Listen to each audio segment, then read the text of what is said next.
carreteras y pistas de nuestro país. Enrique Medri se encuentra con nosotros, el expresidente, como reitero, presidente del Consejo Nacional de Seguridad, expresidente, gracias por la corrección, señor Medri, expresidente del Consejo Nacional de Seguridad Vial del Ministerio de Transportes y Comunicaciones.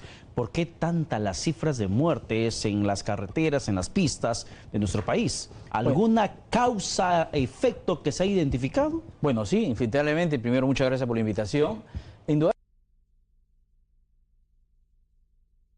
¿No? Y los factores normalmente predominan el factor humano, que estás hablando que es un 95%, y las causas van a predominar desde que yo he estado como presidente del Consejo Nacional del año 2012 para adelante. Siempre van a ser las mismas, o sea, exceso de velocidad, un 34, imprudencia del chofer, un 28, alcohol 12, imprudencia de peatones 8, y siguen las causas. Y esa constante se da más en carreteras con esas mismas causas que en las zonas urbanas. En las zonas urbanas tal vez la velocidad baja al segundo nivel y entra la imprudencia. Cuando hablamos de las carreteras, la diferencia con las zonas urbanas en cuanto a accidentes, ¿cuánta es? Las carreteras originan casi un 30% de la mortalidad a nivel nacional. El 70% las originan en las zonas urbanas, ¿no? Llámese Lima, Metrópoli, Arequipa, Chiclayo, Trujillo, Piura, que son las que más o menos las que manejan las altas siniestralidades en la zona. Y las mismas causas originan este factor, ¿no? O sea, y los factores, lógicamente, el factor humano, el 95%, predomina. Ahora, en las carreteras realmente la siniestralidad es muy profunda en el sentido de que agrava mucho, porque cuando cae un bus o cuando choca un bus, no muere uno como en las vías urbanas, sino mueren 30, 40, 50 y dejan 30, 40 heridos, ¿no? El último, por ejemplo, es el caso de Casaparque en la carretera central. 8 muertos, 30 y tantos heridos, ¿no? Y 20 han sido dados de altas en las horas siguientes. Claro, y quedan 10 muy graves, 30 y tantos heridos, ¿no? Y 20 han sido dados de altas en las horas siguientes. Claro, y quedan 10 muy graves. Exacto, pero estamos hablando de muertes en la carretera, como usted bien lo dice, que no se cuenta por uno, se cuenta por lo menos con los dedos de una a las dos manos cada vez que ocurre, y a veces sobrepasan los 20, las 20 personas como víctimas mortales. Así es, así no, sobrepasan mucho más. Mucho más. Tuvimos el Pasamayo, comenzando el año, ¿cuántos murieron? Murieron 52, o sea, casi todos murieron, se salvaron 1 o 2. Y así, o sea, es un golpe muy duro en las carreteras. Es más, yo te corrijo un poco la cifra, no son 830 y tanto, ya estamos en 880 muertos. Hasta el 28, hasta ayer 27, carreteras tenía registrado 880 muertos, ¿no? Y había subido en el transcurso del año con respecto al año anterior, al año 2017, 14% los muertos. O sea, ¿qué significa? Que ha estado incrementándose, y el costo total, estamos hablando siniestros urbanos como en carreteras, este año ha subido 10.7% y el año pasado subió 4.8%. Usted me corrige la cifra y yo hubiera querido que me corrija, pero para que sea menos, no para que sea más. O sea, yo digo 830, usted dice, le corrijo la cifra, cree que va a ser 700. Claro, usted dice que no, son 880. Va creciendo. Todavía nos falta 28, 29, 30 y 31. O sea, podemos llegar a 880, ojalá Dios quiera. Yo creo que va a pasar un poquito. Ya tenemos ahorita un accidente que ha pasado en la mañana en la carretera que va de Cusco a Lima, por la zona banca, no me acuerdo específicamente el kilómetro, y felizmente que ha habido heridos. Pero cuando decimos felizmente que hay heridos, cuando hay heridos muy graves, estamos hablando de que normalmente de 10 heridos muy graves, 4 mueren en el nosocomio, en la clínica como en el hospital. Esa ya es una estadística que se maneja a nivel internacional, y se dice, el 40% de los heridos muy graves muere automáticamente. O sea, si tenemos 10 heridos muy graves, pues ahí debe morir 1 o 2 o 3 o 4. Lo mínimo que muere es 1 o 2. 4 es el promedio. Si buscamos una causa principal, lo que sucede en las carreteras, yo creo que en vez de buscar la causa principal, que ya la tenemos, que ya sabemos cuál es la causa. Por ejemplo, si tenemos alta velocidad, exceso de velocidad, tenemos que buscar elementos que corrijan eso. ¿Y a través de qué? Tecnología, los cinemómetros, por ejemplo, que deben ponerse en las carreteras. Los controles permanentes, por ejemplo, este accidente último que estaba en Casapalca, se durmió el conductor. La pregunta, oye, ¿se durmió? ¿Y por qué se durmió?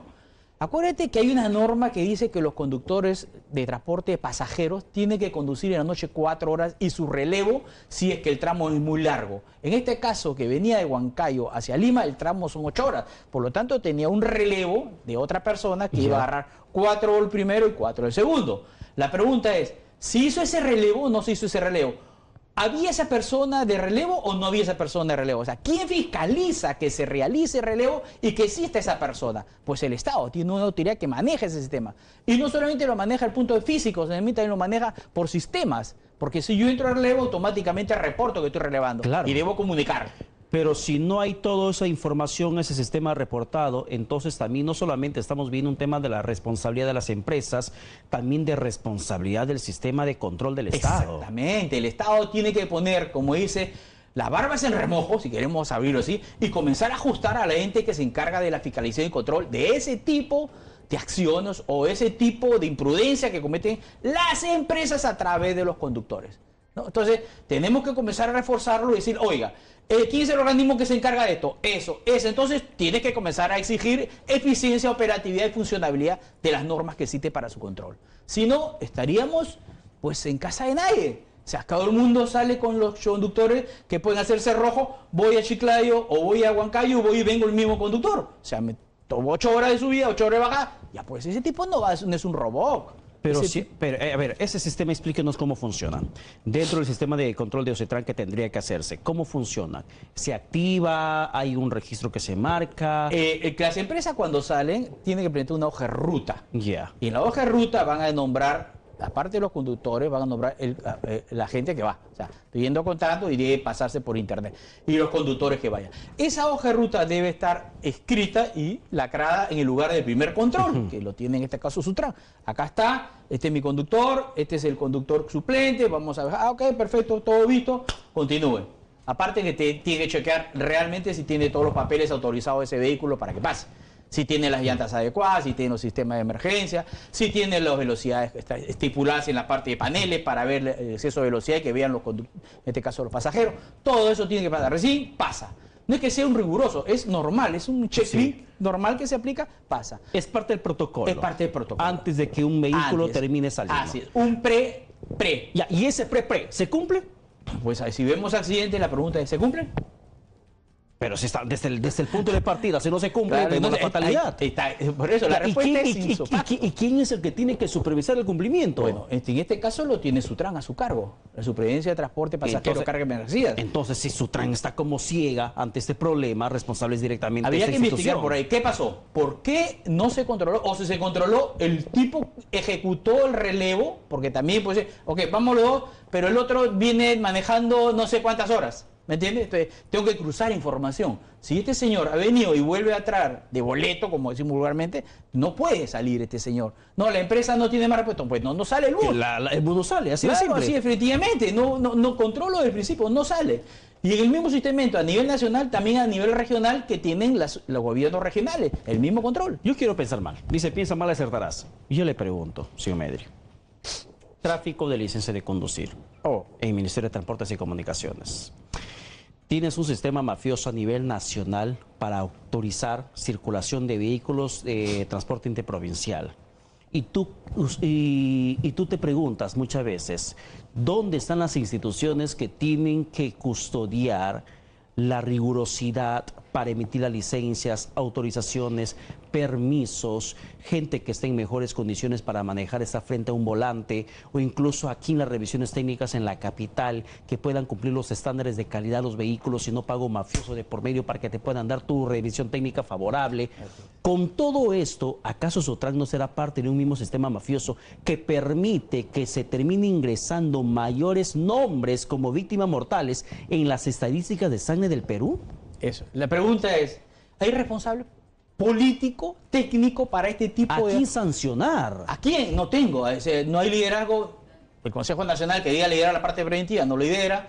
El Ministerio de Transportes, ¿sabes qué haría yo como presidente? Y va para el presidente. Declaro en emergencia. Pero fíjese, el proceso... pero fíjese lo que pasó con la MTC, con el tema de licencia de conducir, todo lo que se conoce. ¿Cuánto se declaró en emergencia la MTC? ¿Se declaró en emergencia el sistema? No, no se declaró en emergencia. No. Solamente se retiró al personal. Yo declaro en emergencia total y pongo gente capaz y competente que lo haga. Comienzo de ahí, porque la gente que ya está tóxica adentro hay que sacarla, porque ya eso es tóxico. Eso, por más que hagas lo que hagas, va a seguir lo mismo. O sea, la toxicidad, la única forma es cortarla completo de raíz, si no, no va. Y eso tiene que ser gente que conozca y que tenga agallas para poder hacerlo. Y sobre todo, que lo más importante, el apoyo político para que él pueda accionar como debe ser. Congestión vehicular, ¿es otra causa?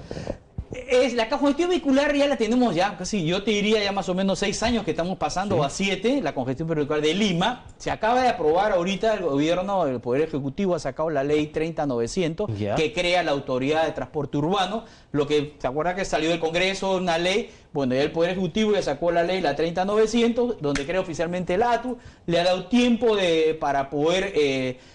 que comienza a funcionar tanto el aspecto de directorio como también propiamente la ATU como una institución, ¿no?, encargada netamente de planificar, evaluar, gestionar, simplificar, fiscalizar y controlar. Pero integrar el transporte. Se necesita trabajo articulado con los gobiernos locales, se necesita. Tenemos el ente a que lo va a poder ser. Mira, el ente encargado de trabajar con los gobiernos regionales y locales se llama Consejo Nacional de Seguridad, que ahorita está cercenado por la cabeza, no existe la coyuntura que debe dársele, o sea, no tiene un liderazgo que debe tenerlo, está descuartizado porque le han quitado un montón de gente, lo han metido en otro ministerio, una habitación de 3x3, que antes tenía un local adecuado donde podía centralizar todos los gobiernos regionales, los gobiernos locales, trabajar con ellos de la mano, que se hizo mucho ahorita lo tiene sumado, o sea, subordinado al Ministerio de Transporte, un local del sótano, creo que lo tiene, si no me equivoco. Por ejemplo, él es el ente que tiene que articular todo este trabajo. ¿Qué le parece, por ejemplo, esa medida que anuncia el alcalde electo Jorge Muñoz de Lima para reducir congestión vehicular por obras en la Panamericana Sur? Dice el comunicado que nos alcanza por interno, se restringirá la circulación de vehículos de carga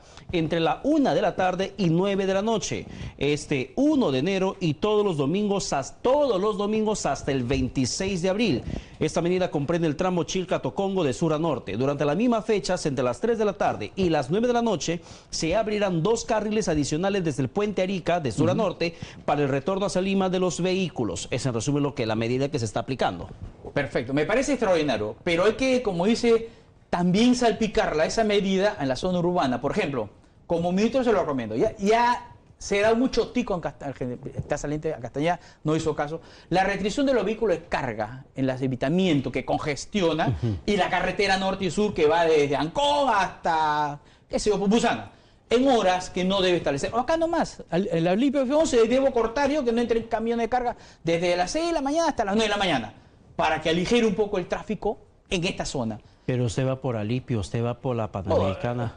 Es terrible. Es horrible, no terrible, horrible. Y si tú te vas... Es una pesadilla total. Panamericana Norte, te vas a las 6, 7, 8 de la mañana, te demoras 3 horas. Si tienes, qué sé yo, Independencia y agarras esa, perdiste. Porque vas a llegar 2 horas a 3 horas. ¿Por qué? Porque hay demasiada congestión de vehículos de carga. Eso deben tener un horario, sacarlo de 6 de la mañana a 9 de la mañana y de la tarde de 6 de la tarde a 9 de la noche, sacarlos para que de una vez descongestione. Hay otros tips que les puedes dar para descongestionar. Ese tráfico cargado, sobrecargado del Parque Automotor de Lima, las carreteras panamericanas, te genera cansancio. Tensión, cansancio, fatiga mental. Y esa fatiga mental también es una causa de accidentes. Indudablemente, porque se supone que estás avanzando a 10, a veces para 10 kilómetros, para 10, para. Entonces eso te cansa, o sea, físicamente, intelectualmente, mentalmente. O sea, a veces llegan los conductores a su casa malhumorados, amargos, de tráfico, tirados en torno. No tienen calidad de vida, le perdiste. O sea, y producen accidentes porque quieren ganar uno al otro y al final, ¡pum!, chocan. O matan. Porque el crecimiento en este caso de la zona urbana que ha crecido, que Lima ha trabajado mucho la policía de tránsito, hay que felicitarla, porque gracias al trabajo que ha hecho la policía de tránsito acá en Lima, ha bajado casi un 18% los muertos en Lima, pero en provincias se extrapolarizaron. Acá hay una cifra que también nos saca esa producción. 3.554 accidentes de tránsito han ocurrido a la fecha en lo que va de este año, 2018. Ya, ese es en carreteras. ¿Estoy bueno, estoy mal con la cifra? Son 3.812. Encima sigo corto con la cifra. No, ha subido en lo que va el año con respecto al año pasado 14.6 y los heridos 13%. O sea, yo estaba 554, son 3.800. Lo que pasa es que tenemos que partir de una cosa importante. El Estado tiene que poner una política de Estado. política de Estado. Y su política está detrás de una política de el gobierno. transporte parece que no es una política de Estado. No tiene política de Estado. Hay un consejo, hay un plan nacional estratégico de seguridad vial que está aplicado para las carreteras, no funciona, no lo hemos puesto en ejecución. Seguimos, pese a que eso publicado, no funciona, no lo vemos. Porque si está creciendo la cifra, hace un año que se aprobó y sigue creciendo, pues, significa Debería que no, verse pues. con la emergencia que se necesita tomar Yo este problema. declararía emergencia todo el sistema de transporte y tránsito en la expedición de licencia de conducir, todo un proceso más la viabilidad en las vías. Y una evaluación mucho más rigurosa a aquellos que quieran Y me revalidar su reúno con la licencia. alcalde de esta comisión que lo declaro emergencia, que se encarga que sean profesionales adecuados, no que sean políticos, sino técnicos, que manejen el tema, que sepan el tema, que hayan trabajado el tema, que tengan los conocimientos del tema para poder solucionar el problema de Lima y del Perú. Bien, señor Enrique Medri, muchísimas gracias. A usted muchas gracias. Yo vengo con cifras menores, usted me da otras cifras superiores que Ojalá desgraciadamente que la próxima vez que grafican vengamos- la realidad cruda del país. No, es que hablan las cosas crudas. Son Sí, sí, muertes, sí. son muertes, son 3.000 muertes que ahora antes era 8 a 10, ahora estamos de 9 a 11. Eso es terrible. Diario. Terrible. Diario. Bien, muchísimas gracias por su presencia aquí en los Gracias. estudios. 11 de la mañana, con minuto.